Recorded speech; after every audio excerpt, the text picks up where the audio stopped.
Goddag. Vi har en erhvervscase om Fleggaard Holding AS, og den er lavet af Anton Bohl, Lasse Johnson og Mikkel Rodbæk. Yes. Virksomhedsbeskrivelsen. I 1926 åbnede Fleggaard deres første forretning i Padborg. I de kommende år der gik det rigtig godt for Fleggaard, hvor Peter J. Fleggaard, som også startede virksomheden, havde en speciel sans for købmandskab, og derfor skabte han en grænseforretning, hvor kunderne følte sig velkomne. Peter døde i en forholdsvis ung alder, og derefter overtog Hans Frede Fleggaard. I dag er Fleggaard en af de største familieejede virksomheder i Danmark, og Fleggaard har hovedsæde i Kollund. Fleggaard-koncernen har i dag over 1800 medarbejdere.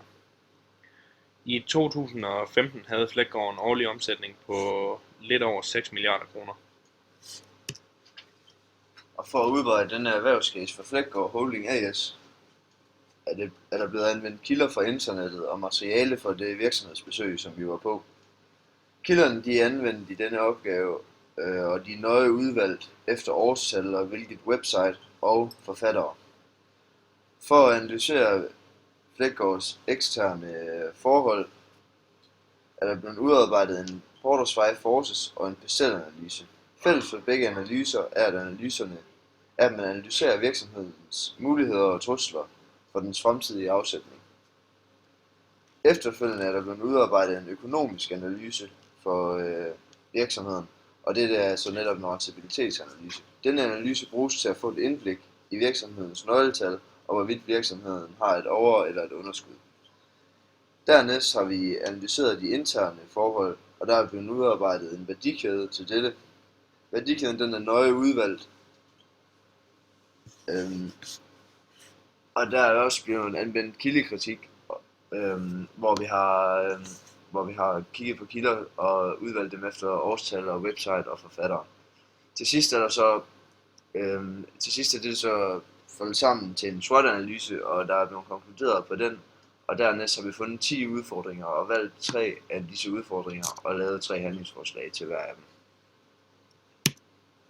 Ja, så har vi kritiske succesfaktorer,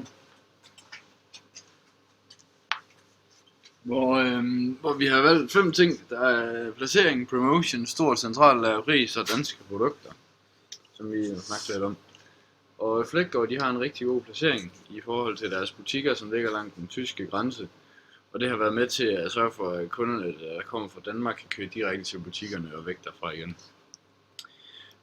Fleggaard har været rigtig gode til at promovere sig igennem årene, og det har været med til at bidrage positivt til deres omsætning. Fleggaard har et stort centrallager, som ligger i Flensborg, og Fleggaard handler ofte med deres leverandører, og derfor er det vigtigt for dem, at de har et stort lager. Og på den måde stiller Fleggaard ikke høje krav til deres leverandører. Prisen er vigtig for Fleggaard og de kunder, som skal handle i Fleggaard, da Fleggaard fokuserer meget på at tilpasse deres pris til kundernes behov. Fleggaard har distribueret danske produkter for at kunne tiltrække flere kunder fra Danmark, og disse produkter kan jeg også finde i danske butikker, men samtidig kan de også findes i Fleggaard til som regel billigere priser, på grund af de forskellige afgifter, der